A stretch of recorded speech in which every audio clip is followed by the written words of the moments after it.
Bonjour à tous et bienvenue sur une nouvelle vidéo de la chaîne YouTube Autovalf. Aujourd'hui on se retrouve pour une vidéo un peu particulière comme tout le temps, vous connaissez. On dirait bien que j'ai changé de voiture. Là logiquement le rythme des vidéos va reprendre comme avant, donc une vidéo par semaine le samedi, si tout se passe bien. Je suis un peu déçu, il y a quand même pas mal de vent, mais bon on va essayer de limiter la casse. Donc petite 325, j'allais dire au 39. Pour ceux qui ont reconnu, c'est exactement le même endroit auquel j'avais fait ma première vidéo YouTube. C'était ma 523i 39 de 99, donc c'est une phase 1. Il faut faire un rapide tour, un 3 quarts avant. On va essayer d'être pro, que j'ai gardé pendant un peu plus d'un an et demi. Et je me suis dit, pour la symbolique, je reviens au même endroit. Vraiment même endroit, même endroit. Là, on est vraiment peut-être à 1 ou 2 mètres près. Je trouve ça sympa, 1 an et demi de revenir au même endroit. Ça fait déjà 1 an et demi que la chaîne elle existe. Une petite 50aine de vidéos. Franchement, c'est cool. Je suis vachement content des vues que je fais, des abonnés, des retours, etc. Les commentaires. C'est cool. Passons au vif du sujet. 325i E92. Il va y avoir énormément de choses qui vont se passer sur cette voiture là. Beaucoup de vidéos qui vont être faites là-dessus parce que je vais faire pas mal de choses. La première chose, ça va être une reprogrammation éthanol. Donc je vous filmerai tout ça en temps et en heure. Mais sinon voilà quoi, voilà l'engin. C'est du 18. Une 325i E92 de 2007. Donc les phases 1. Il faut savoir que cette voiture là, je l'ai pour vraiment pas cher. Pour toutes les raisons que je vais vous énoncer à la suite. Donc c'est pas le pare-choc pack M. Je vais essayer de vous mettre le pack M juste à gauche. Donc il y a quelque chose qui diffère, c'est plus à ce niveau là en fait que ça diffère. Mais sinon voilà, ça a un look agressif, que ce soit le pack M ou le pack M3. À l'arrière, c'est le pare-choc d'origine, donc c'est pas une vraie pack M, hein, vous aurez remarqué avec le pare-choc M3. Là c'est le pare-choc classique, un pack luxe. Donc là les puristes BMW devaient être en train de faire un AVC parce qu'ils sont en train de regarder la ligne, ils se disent mais qu'est-ce que c'est que ce bordel? Les pots écartés, même les 335 sortaient pas comme ça quoi. Il y en a un qui touche pas, l'autre qui touche, enfin il y a pas grand chose qui va. En fait, c'est une demi-ligne inox qui a été faite maison, même pas sur mesure, hein, qui a été faite vraiment maison. Je crois que c'est juste quelqu'un qui avait fait 1 heure de soudure au collège et il s'est dit je vais faire une petite ligne moi-même. Donc en fait c'est directement ça en fait. Elle est en T. Pour ceux qui savent un petit peu comment on fait des lignes d'échappement, on fait jamais de la vie ça en fait. Les gaz d'échappement c'est un flux d'air et il faut respecter le flux d'air. Les gaz d'échappement arrivent ici et tac, ils tapent à cet endroit là au T. Ça me donne une migraine des enfers à chaque fois parce que ça fait une caisse de résonance dans la voiture qui est juste insupportable. Donc le monsieur qui m'a vendu la voiture m'a donné un pare-choc pack M à l'arrière plus le silencieux d'origine que je pense pas que je vais utiliser de sitôt. Je vais pas tarder à installer le pare-choc pack M à l'arrière. Les pare-chocs qui sont un peu abîmés que ce soit à l'arrière comme à l'avant, mais le pare-choc pack M arrière il est vraiment défoncé de partout. Donc je vais le repeindre puis je vais refaire la ligne en entière. Dites-moi ce que vous en pensez en commentaire. Je me tâte à mettre un diffuseur de 335i parce que j'ai le diffuseur 325i sur le pack M arrière. Je me tâte quand même à faire un look un peu 335 histoire que ce soit sympa quoi, parce que les deux petits pots sur le côté c'est marrant mais bon ça manque un peu de fun comme on dit. Venez vibrer sur le manège de sensations.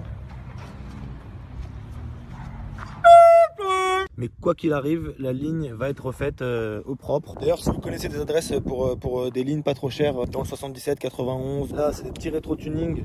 Je suis pas pressé de les changer, mais je pense que ça va dégager un moment. Je sais pas pourquoi je le caresse comme ça, je suis un ouf moi en fait. Les petites calandres d'origine, je suis pas sûr que ça va rester vraiment comme ça, mais bon pour l'instant c'est comme ça. Le capot qui est un peu mangé, hein, voilà tous les graviers. Le pare-choc aussi. Pare-choc M3, il me semble que c'est un faux quand même parce que c'est de la fibre. En tout cas, j'ai un ami qui s'y connaît un peu mieux que moi et il m'a fait comprendre que c'était pas de l'origine. Mon père travaillait chez BM quand j'étais petit et quand j'allais avec lui dans les garages BM et tout, c'était à peu près dans les années 2008-2009 et donc ça venait de sortir.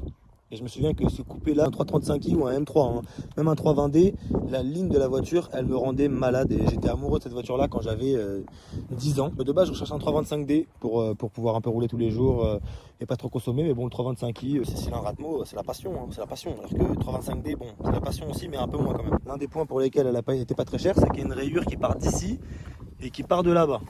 Donc à en juger la trajectoire de la ligne qui est assez irrégulière, je dirais que c'est 100% volontaire. C'est pas quelqu'un est passé, j'ai pas fait exprès. Là c'est vraiment, là on est parti sur de la haine. Je peux mettre un truc énorme, je vais mettre un tout petit béquet quand il y aura le diffuseur 325 ou 335i en dessous. Je pense que je vais faire un petit shadowline aussi, ça va être très rapide. Petite vitre teintée aussi c'est possible. Encore une raison pour laquelle j'ai pas payé la voiture très cher, le pare-brise il est un peu... en vrai il est complètement abîmé. On est sur un intérieur BM vraiment plus que classique. Donc intérieur full cuir noir avec les petits rangements ici que vous connaissez sur le 90 et 92. Siège électrique, première fois de ma vie que j'ai des sièges électriques dans une voiture, ça c'est sympa. Boîte mécanique obligatoire, vous connaissez la maison. Donc concernant le moteur, ça c'est une partie qui est assez intéressante. Déjà vérin, Je tiens à le dire hein, parce que voilà, c'est quand même important. Il y a des voitures de 2021 que je filme, elles n'ont pas de vérin. Sur les 325i et 92, il y a deux types de moteurs si je dis pas de bêtises. Reprenez-moi en commentaire si je dis des bêtises. Il y a le N52 et le N53. Le N54 c'est pour les 335i si je me trompe pas. Ça c'est le N52, donc 2,5 litres. Le N53 c'est sur les 330i et certaines 325i qui sont bridées électroniquement. Mais du coup si on débride les 325i, c'est le même moteur que la 330i. Mais ça c'est 2,5 litres qu'on peut pas débrider électroniquement du coup. Donc voilà, 2,5 litres essence à atmosphérique qui développe 218 chevaux. Évidemment sur les roues arrière, voilà, c'est pas de mal avec quand on prend une 4 motrices.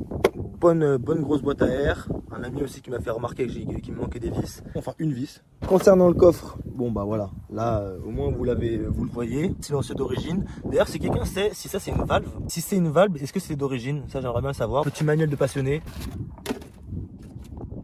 On va devoir passer au démarrage dans pas longtemps. Accrochez-vous parce que c'est pas très agréable. Mais en vrai, c'est tellement grave le bruit que je pense que ça va même pas bien retranscrire en vidéo. Donc heureusement pour vous parce que vraiment ça fait mal au crâne. Vu qu'on a plus de 1000 abonnés, on se professionnalise. Petite GoPro Hero 10. J'espère que ça va plutôt bien rendre le son en GoPro. Mais sinon, j'essaierai de le choper quand même avec le téléphone. On part sur une transition GoPro maintenant.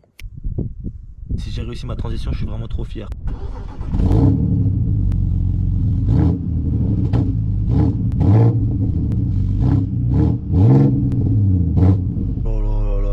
Gueule que j'ai avec ça, je dirais je vais grimper l'Everest. J'assume tellement pas de croiser des gens avec ma GoPro sur la gueule comme ça, mais vraiment j'assume pas. Vous avez pas vu ça, mais ouais, voilà. C'est aussi une des raisons pour lesquelles je l'ai pas payé très cher la voiture, c'est que le logo, bah, il est un peu fatigué. En fait, c'est quelqu'un qui a cru qu'on pouvait décoller le logo, il voulait sûrement mettre un noir, et il a pris son tournevis ou sa fourchette, j'en sais rien, je sais pas ce qu'il a fait, mais en tout cas, il a tenté de le décoller lui-même jusqu'à ce qu'il se rende compte que c'était un peu compliqué. Du coup, bah, il m'a laissé un volant un peu chim. Oh non, putain, c'est l'affiche. Là, c'est un enfer. En fait, c'est vraiment entre 2500 tours et 3000 tours où vraiment c'est pas agréable. Encore une fois, j'imagine qu'il y a beaucoup de gens qui regardent cette vidéo là, qui connaissent les 325i, qui connaissent les BMW de manière générale. Mais pour ceux qui sont pas vraiment initiés, c'est les tout derniers 6 cylindres atmosphériques. Mon ancienne E39, c'était une 523i 6 cylindres 2,5 litres essence atmosphérique pareil, et j'avais adoré cette voiture là, sauf qu'elle était plus lourde que celle-ci, elle faisait 50 chevaux de moins. Moi, pour avoir goûté un peu l'atmosphérique, je peux plus repasser sur un turbo quoi, c'est plus possible. Donc là 4000, 4005, ça charge tout doucement, 5000, 6000, non même pas 6000 encore. Et là ça envoie un peu là, on est en fond de troisième, voilà, on est en fond de troisième, on est bien. Ah, là on est bien, à 280 on est bien. Le châssis est vraiment bon.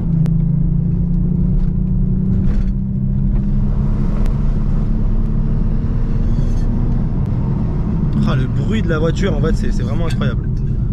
Et ouais, quand on conduit vraiment tout doucement, le bruit est extrêmement grave.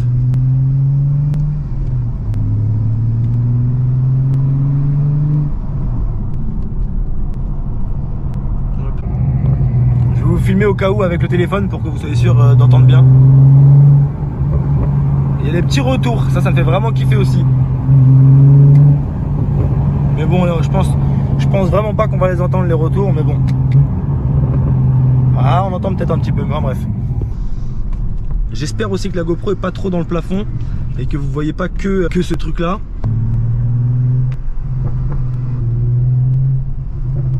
Voilà, en vrai c'est trop. En vrai il n'y a pas de débat. Les premières 24 heures où j'ai eu la voiture, je me suis dit non, en vrai ça va. J'ai fait un trajet de 1 heure, ça allait plus. Ça c'est le petit truc qui t'amène la ceinture. Donc si tu as une 92 avec les petits trucs ici qui amènent la ceinture, et ben il faut que tu la gardes toute ta vie parce que waouh, magnifique. E30 coupé cab, magnifique. On va finir la vidéo à l'iPhone, comme ça moi ce sera un vrai test, voir si vraiment ça vaut le coup de filmer et de passer un peu pour un con avec mon énorme truc sur la gueule, ou alors ça vaut pas le coup et je le referai plus. Je sais pas si on entend, mais là c'est insupportable. Là c'est extrêmement grave dans la voiture. Vite fermée, vitre ouverte, c'est un enfer. Ouais, petit tuning aussi ça. Il faut savoir que ça, il y en avait partout. Sur tout ce que vous voyez de gris, il y avait ça avant.